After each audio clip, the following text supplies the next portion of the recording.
Cara saya nak buat simpanan emas ni tak ada magic pun. Ada duit, saya simpan. Tak kira berapa pun harganya, tinggi ke, rendah ke, asalkan ada je duit lebih, saya akan tukarkan duit tu kepada simpanan emas.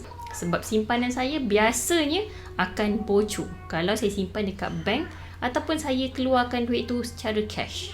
Trik saya bila saya nak buat simpanan emas, saya akan cepat-cepat cukupkan gram emas dalam akaun Gap saya. Supaya saya ada gram emas yang genap. 1 gram, 2 gram, 3 gram di akaun Gap. Di akaun Gap, kita boleh beli emas, kita boleh jual emas dan kita boleh pajak emas. Kalau saya nak gunakan duit, kebiasaannya, saya akan pajak emas yang ada dalam akaun Gap.